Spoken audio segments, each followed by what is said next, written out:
Bismillahirrahmanirrahim. Assalamualaikum warahmatullahi wabarakatuh.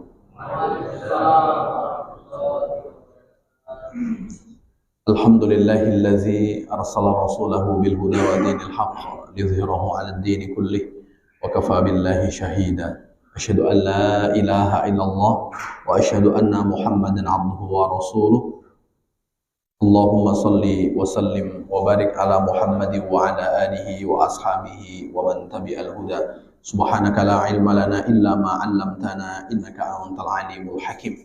Rabbi shrah li sadri wa yassir li amri wahlul 'uqdatam min lisani yafqahu qawli. Wa qad qala ta'ala fi kitabihil karim huwa asdaqul qailin. A'udzu billahi minasy syaithanir rajim. Bismillahirrahmanirrahim. Ya ayyuhallazina amanu taqullaha haqqa tuqatih wa la tamutunna illa wa antum muslimun. Al-ayah, sadaqallahul azim, amma ba'd. Ma'asyiral muslimin wal muslimat, Bapak Ibu jamaah salat fardhu zuhur yang dimuliakan oleh Allah Subhanahu wa taala. Bersyukur kita kepada Allah dengan mengucapkan kalimat alhamdulillahi rabbil alamin.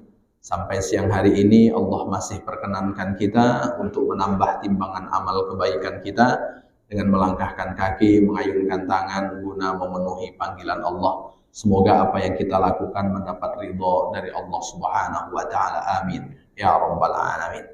Bersalawat kita kepada baginda Rasul dengan mengucapkan kalimat Allahumma sholli ala sayyidina Muhammad wa ala ali sayyidina Muhammad. Assalamu alayka ya Rasulullah. Seraya berharap semoga kita menjadi bagian dari umat Rasul yang kelak mendapat syafaatnya di padang mahsyar. Allah izinkan kita berjumpa dan berkumpul dengan beliau di dalam surganya. Amin ya rabbal alamin. Bapak Ibu jamaah yang dimuliakan oleh Allah Subhanahu wa taala, siang hari ini saya akan menyampaikan salah satu pesan dari Ka'ab al-Ahbar.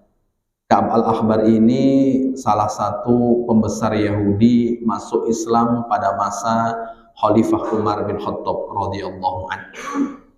Terkait dengan informasi dari orang Yahudi ataupun dari orang Nasrani ketika mungkin ditemukan dengan yang disampaikan oleh Rasulullah SAW, maka bisa diterima. Ada informasi dari pembesar Yahudi yang kemudian Rasulullah SAW tak memberikan tanggapan.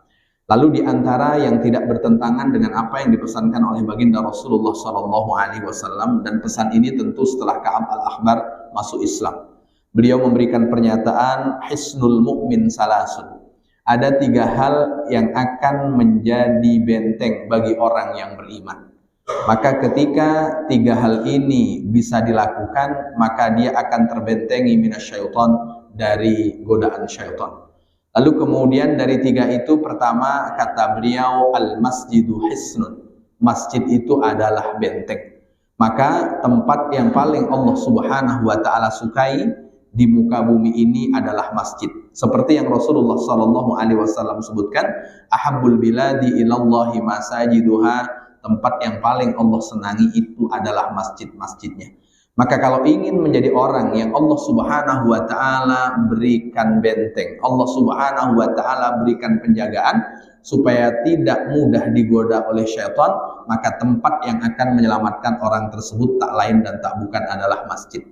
Kenapa masjid? Masjid itu disebutkan oleh Imam Nawawi, masjid itu adalah tempatnya amakinul malaikah, tempatnya para malaikat. Masjid itu adalah tempatnya buyutul muttaqin, tempatnya orang-orang yang bertakwa. Dan syaitan itu ternyata dia tidak senang kalau harus berdampingan dengan malaikat. Dan setan juga sulit untuk menggoda orang-orang yang bertakwa. Maka tempat yang akan menyelamatkan seseorang untuk tidak mudah digoda oleh syaitan, satu diantaranya masjid, rumah Allah Subhanahu wa taala di muka bumi. Maknanya kalau kita duduk di masjid, berarti kita sedang duduk di tempat di mana para malaikat Allah Subhanahu wa taala menyenangi untuk kemudian turut serta di rumah Allah Subhanahu wa taala. Maka banyak sekali firman Allah Subhanahu wa taala, sabda-sabda baginda Rasulullah SAW yang membicarakan tentang keistimewaan masjid, tentang keistimewaan rumah-rumah Allah Subhanahu wa taala. Maka kalau kemudian kita membiasakan diri 5 waktu memenuhi panggilan Allah Subhanahu wa taala, sejatinya kita sedang mendatangi tempat yang ketika kita sampai di tempat tersebut, maka Allah Subhanahu wa taala akan menjaga kita. Ketika kita sampai di tempat tersebut, para malaikat akan kemudian mendoakan kita. Bahkan orang yang duduk di rumah Allah Subhanahu wa taala, kalau seandainya dia punya kesanggupan untuk menunggu datangnya waktu sholat berikutnya, maka mereka termasuk orang-orang yang didoakan oleh para malaikat Allah. Semoga Allah memberikan ampunan kepadanya, semoga Allah Subhanahu wa taala merahmatinya. Itu yang disebutkan oleh Ka'ab al-Ahbar di urutan yang pertama. Kemudian di urutan yang kedua, apa yang akan menjadi benteng seseorang untuk kemudian tidak mudah digoda oleh syaitan? Yang kedua adalah zikrullah, zikir kepada Allah Subhanahu wa taala. La siyama la haula wala quwata illa billahil aliyil azim. Kata Imam Nawawi, apalagi zikir itu adalah zikir hauqalah. Hauqalah itu la haula wala quwata illa billah. Kalau tahlil itu la ilaha illallah. Istighfar seperti yang sudah kita ketahui, istirja inna lillahi wa inna ilaihi raji'un. Lalu kenapa Imam Nawawi menyebutkan kalimat la haula wala quwata illa billahil aliyil azim? Maka ada sabda baginda Rasulullah sallallahu alaihi wasallam, orang yang berzikir di antara kalimat zikir itu ada ucapan la haula wala quwata illa billahil aliyil azim. Itu ketika kita keluar dari rumah, kita membaca doa bismillahi tawakkaltu 'ala Allah, la haula wala quwata illa billahil aliyil azim. Maka orang yang mengucapkan doa ini qad kufiyah, orangnya termasuk orang-orang yang Allah Subhanahu wa taala berikan kecukupan. Bukan hanya sekedar Allah Subhanahu wa taala hadirkan rasa cukup di dalam dirinya, tapi Allah Subhanahu wa taala juga akan memberikan perlindungan. Kalau orang sudah Allah hadirkan rasa cukup, maka bagaimana mungkin setan akan bisa menggoda orang yang Allah sudah hadirkan rasa cukup? Bagaimana mungkin setan akan menggoda orang yang orang itu dalam penjagaan Allah Subhanahu wa taala? Setan itu menggoda orang ketika dalam diri seseorang tidak ada rasa cukup. Dan rasa cukup itu bukan tentang nominal, tapi orang-orang yang Allah Subhanahu wa taala pilih untuk kemudian Allah Subhanahu wa taala hadirkan rasa cukup. Sehingga orang yang ketika keluar dari rumah membaca doa tadi, maka kemudian qala syaitanu li syaitanin akhar, setan akan memberikan informasi kepada kawannya, tak mungkin kita bisa menggoda orang yang orang itu sudah Allah Subhanahu wa taala beri kecukupan. Bagaimana bisa menggoda orang kalau orang itu Allah sudah berikan kecukupan? Orang yang digoda oleh syaitan, orang yang Allah Subhanahu wa taala tak hadirkan di dalam diri rasa cukup. Maka ketika kita meminta kepada Allah Subhanahu wa taala, tentu di antaranya agar kita termasuk orang-orang yang Allah Subhanahu wa taala hadirkan rasa cukup di dalam diri kita. Kemudian yang ketiga, kata Ka'ab al-Ahbar, wa qiraatul Qur'an, dan membaca Al-Qur'an. La siyama ayatul kursi, apalagi yang dibaca itu adalah ayat kursi. Maka mungkin Bapak Ibu masih ingat dulu waktu kecil-kecil, ketika kita hafal ayat kursi, itu kira-kira apa tujuannya Bapak Ibu? Waktu kecil-kecil. Ayat kursi itu dihafal apa tujuannya? Supaya tak digoda setan. Kalau ketemu setan, supaya selamat. Kalau ketemu hantu, supaya selamat. Apal ayat kursi, jelas selamat. Orang tua mengajarkan seperti itu. Ternyata ini dikomentari oleh Imam Nawawi. Di antara hal yang kemudian akan melindungi seseorang dari sekian banyak ayat Al-Quran, dari 114 surat itu, di antaranya ayat yang istimewa itu adalah ayat kursi. Ayat kursi itu satu di antara yang akan menjaga seseorang dari godaan syaitan. Apalagi kemudian Al-Quran secara keseluruhan. Lalu kalau kemudian kita tengok Al-Quran, kenapa dengan Al-Quran Allah Subhanahu wa taala menjaga seseorang? Pernah suatu ketika Rasulullah Shallallahu Alaihi Wasallam berpesan, la taj'alu buyutakum maqabir. Jangan kalian buat rumah kalian itu seperti kuburan. Maknanya apa? Jangan sampai di rumah di mana kita tinggal tidak ada sholat yang kita lakukan, tidak ada Al-Quran yang kita baca. Kalau kita tidak menjadikan tempat di mana kita tinggal kita pernah melaksanakan sholat, tempat di mana kita tinggal kita tidak pernah membaca Al-Quran, maka sama seperti kuburan. Itu pesan baginda Rasulullah Sallallahu Alaihi Wasallam. Sehingga kalau kita tengok sholat-sholat sunnah Rasulullah Sallallahu Alaihi Wasallam itu banyak beliau laksanakan di rumah. Bahkan sahabat mengundang Rasulullah datang ke rumah hanya untuk kemudian meminta agar Rasulullah sholat di rumahnya. Saat Rasulullah sudah sholat di rumahnya, lalu dia jadikan tempat di mana di Rasulullah sholat itu sebagai tempat di mana dia biasa melaksanakan sholat-sholat sunnah di dalam rumahnya. Maka Bapak Ibu yang dimuliakan oleh Allah, baik rasanya kalau kemudian kita punya tempat khusus untuk sholat di rumah, punya tempat khusus untuk membaca Al-Quran di rumah. Begitu juga dahulu para sahabat melakukan sehingga sampai mengundang Rasul, lalu Rasulullah sholat, dia jadikan mihrab, dia jadikan tempat di mana dia biasa melakukan sholat sunnah. Dan kita tengok Rasulullah itu sholat sunnahnya lebih banyak di rumah.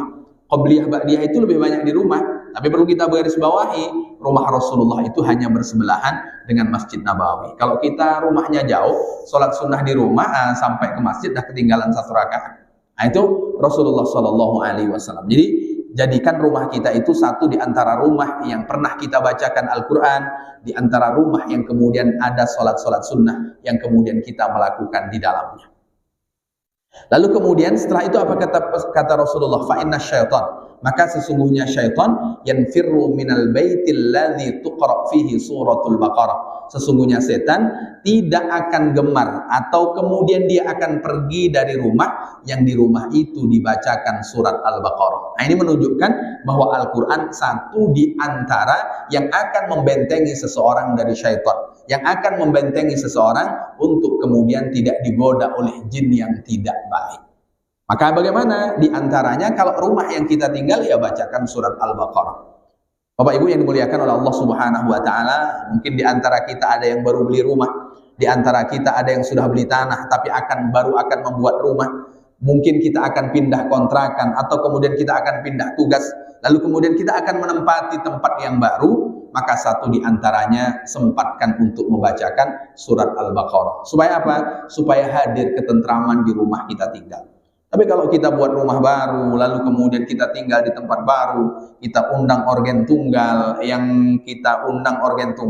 penyanyinya bencong, lengkaplah setan bencongnya ikut turun datang. Maka satu di antara yang akan melindungi seseorang, Allah Subhanahu wa taala akan jaga ketika kita tinggal di rumah kita, yang akan menyelamatkan kita satu di antaranya adalah bacaan-bacaan kalam-kalam Allah Subhanahu wa taala.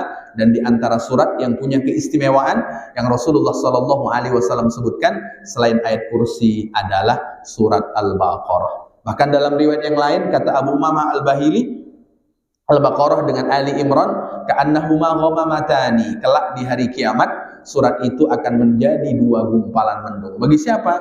Bagi orang yang bisa menghafalkan 2 surat itu, atau paling tidak dia gemar dengan 2 surat itu, atau paling tidak dia berusaha untuk mengamalkan pesan-pesan yang ada di dalam 2 surat tersebut. Maka ketika Rasulullah SAW menyebutkan bahwa surat Al-Baqarah satu di antara surat yang akan membuat rumah seseorang, setan-setan yang tidak baik menjauh, berarti bagaimana kemudian kita mengamalkannya. Semoga pesan dari Ka'ab Al-Ahbar tentu terinspirasi dari sabda-sabda baginda Rasulullah SAW bisa bermanfaat dalam kehidupan kita, bukan hanya sekedar sampai kepada kita, mungkin kita bisa menyampaikan kepada anak kita, mungkin panjang umur sehat bisa kita sampaikan kepada cucu kita, dan kemudian akan terus-menerus sehingga menjadi ilmu yang bermanfaat bagi kita. Barangkali demikian yang bisa saya sampaikan pada kesempatan siang hari ini. Tutur kata yang kurang berkenan saya mohon maaf. Sama-sama kita tutup dengan doa kafaratul majlis. Subhanakallahumma wa bihamdika asyhadu an la ilaha illa anta astaghfiruka wa atubu ilaik. Assalamualaikum warahmatullahi wabarakatuh.